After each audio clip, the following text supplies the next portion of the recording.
오늘 우리에게 주신 하나님의 말씀은 에스겔 26장 7절로 14절 말씀입니다.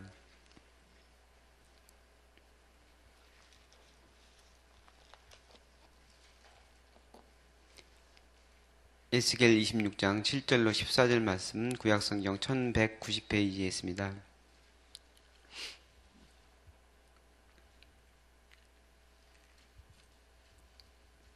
다 같이 한 목소리로 봉독하겠습니다. 주 여호와께서 이같이 말씀하셨느니라. 내가 왕들 중의 왕 곧 바벨론의 느부갓네살 왕으로 하여금 북쪽에서 말과 병거와 기병과 군대와 백성의 큰 무리를 거느리고 와서 도로를 치게 할 때에 그가 들에 있는 너희 딸들을 칼로 죽이고 너를 치려고 사다리를 세우며 토성을 쌓으며 방패를 갖출 것이며 공성태를 가지고 내 성을 치며 도끼로 망대를 찍을 것이며 말이 많음으로 그 티끌이 너를 가릴 것이며 사람이 무너진 성 구멍으로 들어가는 것 같이 그가 내 성문으로 들어갈 때 그 기병과 수레와 병거의 소리로 말미암아 내 성곽이 진동할 것이며 그가 그 말굽으로 내 모든 거리를 밟을 것이며 칼로 내 백성을 죽일 것이며 내 견고한 석상을 땅에 엎드러뜨릴 것이며 내 재물을 빼앗을 것이며 내가 무역한 것을 노력할 것이며 내 성원을 헐 것이며 내가 기뻐하는 집을 무너뜨릴 것이며 또 내 돌들과 내 제목과 내 흙을 다 물 가운데에 던질 것이라. 내가 내 노래 소리를 그치게 하며 내 수금 소리를 다시 들리지 않게 하고 너를 맨 바위가 되게 한즉 내가 금을 말리는 곳이 되고 다시는 건축되지 못하리니 나 여호와가 말하였음이니라. 주 여호와의 말씀이니라. 아멘. 예. 에스겔 25장부터 32장까지는 그 유다 주변 7개 국들에 대한 7개 나라들에 대한 하나님의 심판의 예언의 말씀입니다. 25장, 24장까지는 유다에 대한 심판을 계속 말씀하셨는데 25장부터는 유대 주위에 있는 나라들, 유다 주위에 있는 그 나라들에 대한 심판인데 특별히 26장부터 28장 19절까지는 두로에 대한 심판의 예언 부분입니다. 그래서 그 앞에까지는 암몬과 모압 롯의 후손이죠. 암몬과 모압의 심판에 대해서 그리고 야곱의 그 쌍둥이 형제였던 에서의 후손 에돔 족속에 대한 멸망 그리고 늘 이스라엘과 부딪혔던 그 블레셋에 대한 그런 심판을 예언했는데 짧게 한 뭐 두 절, 세 절 이 정도로 이렇게 예언을 했습니다.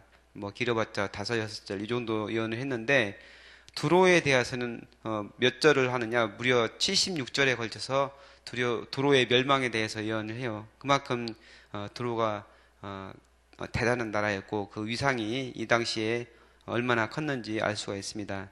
두로는 페니키아인들이 세운 제일의 그 도시 국가입니다. 그래서 페니키아는 그 성경에는 베니게라고 이렇게 얘기를 하는데 그 페니키아인들이 세운 국가 중에서 이제 가장 큰 그 도시 국가라고 할 수 있는데 해상 무역을 통해서 굉장한 부를 많이 쌓았습니다.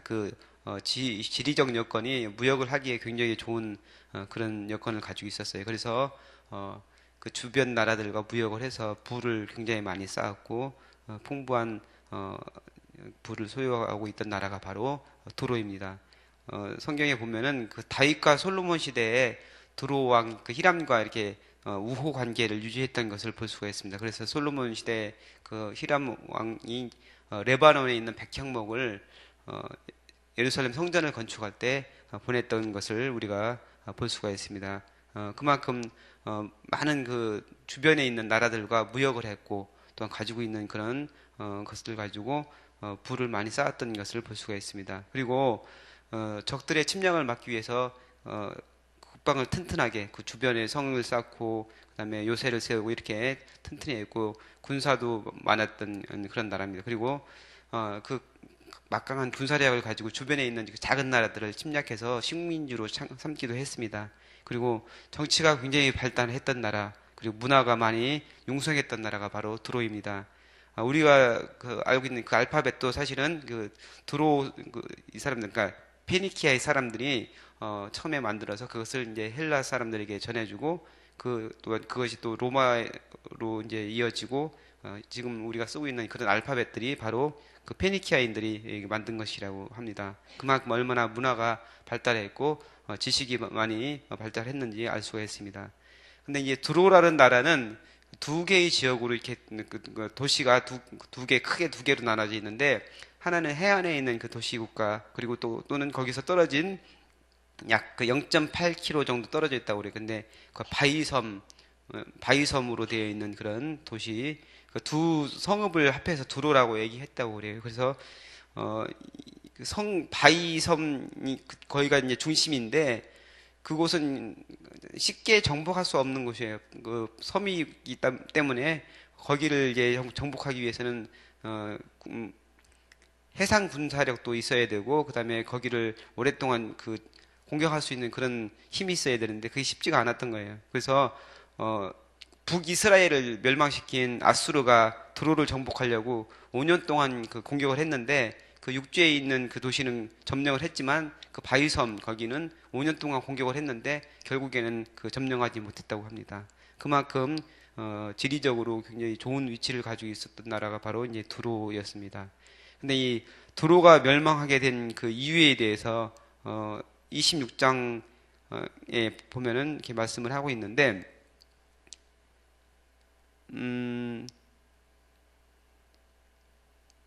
26장 1절로 보면 열한째 해 어느 달 초하루에 여호와의 말씀이 내게 임하여 이르시되 인자야 두로가 예루살렘에 관하여 이르기를 아하 만민의 문이 깨져서 내게로 돌아왔도다 그가 황폐하였으니 내가 충만함을 얻으리라 하였도다. 그러니까 2절 말씀에 보면은 그 예루살렘이 멸망한 거에 대해서 두로가 굉장히 기뻐하는 장면이 나옵니다. 그러니까 예루살렘의 그 주변에 있는 나라가 망했는데 망했으면 그 다음에 내 차례가 될 수 있구나 해서 좀 이렇게 두려움을 가져야 되는데 그게 아니고 굉장히 기뻐하고 있어요. 예루살렘이 멸망한 것을. 왜 그랬냐면은 그 경쟁 상대였기 때문에 그래요. 그러니까 이 무역으로 이게 굉장히 나라가 부를 쌓았다고 그랬잖아요. 근데 이 당시에 이제 유다의 요시아 왕이 나라를 크게 이제 강성하게 만들었을 때였어요. 그래서 요시아 왕이 북방 영토 확장 정책을 펼쳤고 그리고 무역을 크게 일으켜가지고 두로와 거의 이제 견줄 정도로 그 나라가 크게 돼 있던 상태였었거든요. 그래서 해상 무역을 굉장히 요시아 시대에 잘 했어요. 그래서 두로의 가장 강력한 경쟁 상대가 유다였다고 그래요. 근데 그 유다가 망해버리니까 이제 혼자 이제 그 해상 무역을 다 차지할 수 있었기 때문에 그 모든 것을 혼자서 처리할 수 있기 때문에 잘 됐다고 기뻐하는 것이죠. 그래서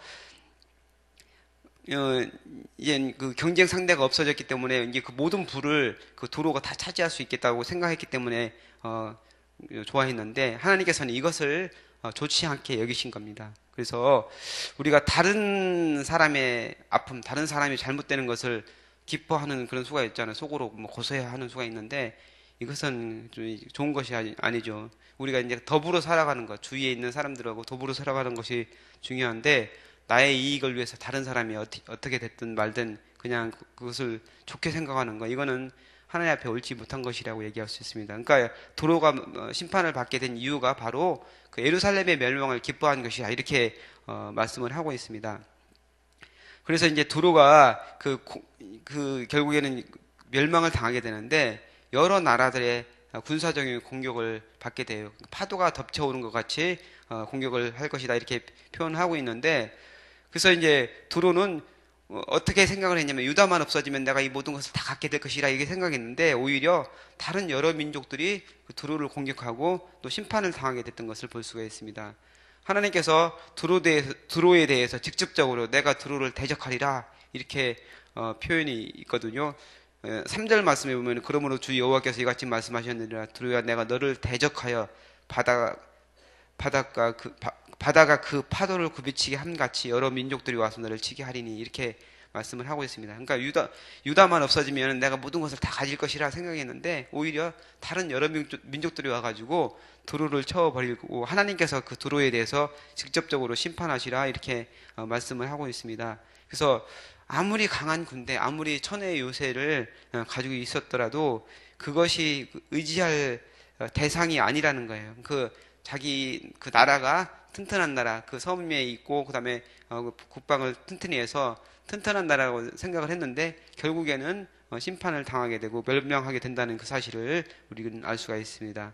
그래서 바다가 5절 말씀에 보면 바다 가운데 금을 치는 곳이 되게 하리니 내가 말하였습니다. 이렇게 얘기하고 있는데 그 금을 말리는 곳으로 전락할 것이다. 이제 상하과 무역이 발달해서 엄청난 해상 도시국가, 무역 도시가 바로 이제 두로였는데 그 무역을 중심으로 해서 엄청난 부를 쌓았던 그 나라가 그물을 말리는 그냥 가난한 어촌 마을로 전락하게 될 것이다. 이렇게 얘기를 하고 있는 것이죠. 그 가지고 있던 모든 것들, 그 부와 그다음에 막강한 군사력과 이 모든 것들이 하루아침에 없어져 버릴 것이다. 하루아침에 다 무너져 버릴 것이다. 이렇게 얘기하고 있습니다. 그래서 자기가 가지고 있던 거, 자기가 가지고 있던 부라든지 군사력이라든지 천혜의 어떤 지역적인 요건이라든지 이런 것들이 의지할 대상이 되지 않는다는 거예요. 그러니까 두로가 멸망하게 된 것은 그 마음 가운데 내가 가지고 있는 것들, 내가 소유하고 있는 것이 정말 강한 것이다, 굉장히 힘이 있는 것이다 이렇게 생각을 했는데 헛된 것을 의지한 것이죠. 하나님을 의지해야 되는데 하나님을 의지하는 것이 아니고 자기가 가지고 있는 그 소유라든지 자기가 가지고 있는 어떤 힘이라든지 이런 것을 의지했다는 것이죠. 그 다음에 그 유다가 멸망하는 것을 속으로 고소해했던, 기뻐했던 그 모습을 하나님께서 좋지 않게 생각했다는 거예요. 그래서 그 두로가 이렇게 멸망하게 됐는데 7절부터는 구체적으로 그 멸망하는 모습에 대해서 이렇게 설명을 하고 있어요. 그 바벨론의 느부갓네살 왕이 와서 공격할 것이다. 근데 그 느부갓네살 왕이 엄청난 군대를 거느리고 와요. 말과 병거와 기병과 군대와 백성의 큰 무리를 거느리고 와서 두루를 친다 이렇게 말씀하는데 여기서 백성의 큰 무리는 그 바벨론에 있는 그 느부갓네살 왕이 여러 민족들을 다 병합을 했잖아요. 그렇기 때문에 그 군대가 여러 민족의 군대라는 거예요. 그 많은 백성들이라고 얘기한 것은 그 여러 큰 무리의 그 여러 나라의 군대들과 함께 와가지고 그 두루를 다 멸망시킬 것이다. 이렇게 얘기하고 있습니다. 그래서 느부갓네살은 BC 586년 그러니까 유다가 멸망하던 그때부터 13년 동안 두로를 계속해서 공격을 했어요. 그래서 그 도시 국가를 무너뜨리고 두로가 결국에는 힘을 잃게 되는 것을 우리가 볼 수 있습니다. 그리고 이제 그 뒤에 보면은 요새를 무너뜨리기 위해 사다를 세우고 토성을 쌓고 방패를 사용해서 공격하고 그다음에 그 성벽을 그 공성태를 가지고 성을 치고 도끼로 망대를 찍을 것이며 이렇게 얘기하고 있는데 그 철망치를 가지고 와서 이제 성을 무너뜨리고 그다음에 도끼로 망대를 찍고 그래서 그 튼튼한 그 성읍이 다 무너지는 모습을 표현하고 있습니다. 말이 많아서 그 티끌이 너를 가릴 것이다. 많은 말이 와가지고 그 먼지를 날려서 그 티끌이 완전히 가려버릴 정도로 그렇게 될 것이고 그 성이 이제 무너져 버릴 것이다. 이렇게 얘기하고 있습니다.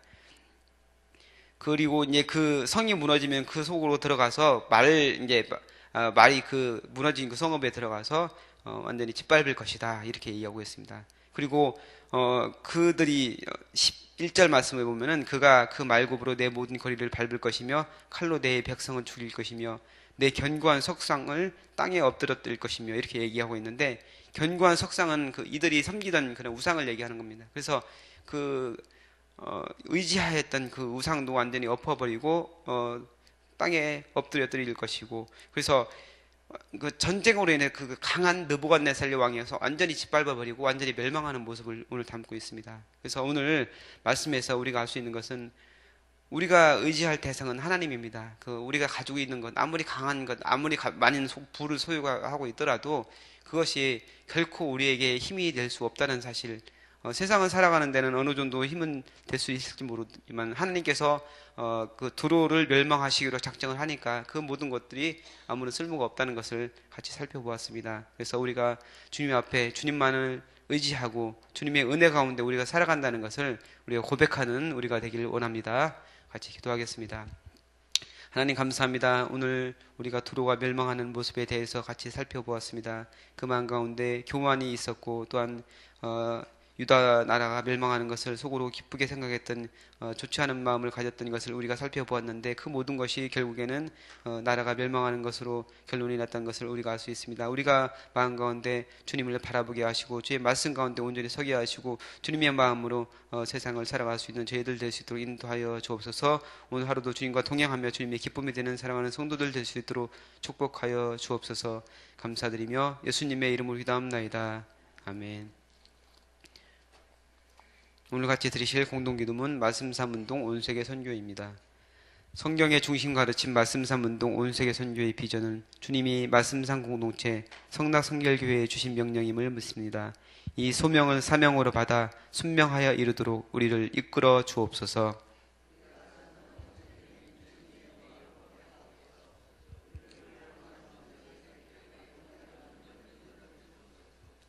문제를 통찰하는 지혜와 한계를 넘어서는 용기를 주시며 하나님 나라를 위해 헌신하는 사람들을 보내주시어 거룩한 영적 부흥을 함께 누리고 나누게 하옵소서. 아멘. 주기도문 하시겠습니다. 하늘에 계신 우리 아버지, 아버지의 이름을 거룩하게 하시며 아버지의 나라가 오게 하시며 아버지의 뜻이 하늘에서와 같이 땅에서도 이루어지게 하소서. 오늘 우리에게 일용할 양식을 주시고 우리가 우리에게 잘못한 사람을 용서하여 준 것 같이 우리 죄를 용서하여 주시고 우리를 시험에 빠지지 않게 하시고 악에서 구하소서. 나라와 권능과 영광이 영원히 아버지의 것입니다. 아멘. 기도 제목 나누겠습니다. 지금 들은 말씀이 내 삶으로 이어지게 하옵소서. 어제 등록한 새 가족들에게 평안을 주시고 잘 정착하게 하여 주옵소서. 우리 교회의 영적 리더들이 예수님의 마음을 품고 주님의 몸된 교회를 잘 섬기게 하여 주옵소서. 주님의 고난을 묵상하며 경건하게 고난 주간을 보내게 하시고 부활 생명 되신 주님을 바라보게 하여 주옵소서. 진행되고 있는 2018 교구 대신방 위에 복의 복을 더하여 주옵소서. 한 주간 성도들의 가정과 사업 위에 하나님의 은혜와 축복이 넘치게 하소서. 기도하시고 또한 여러분 가지고 나오신 기도 제목 주님께 올려드리신 후에 자유롭게 돌아가시기 바랍니다. 기도하겠습니다.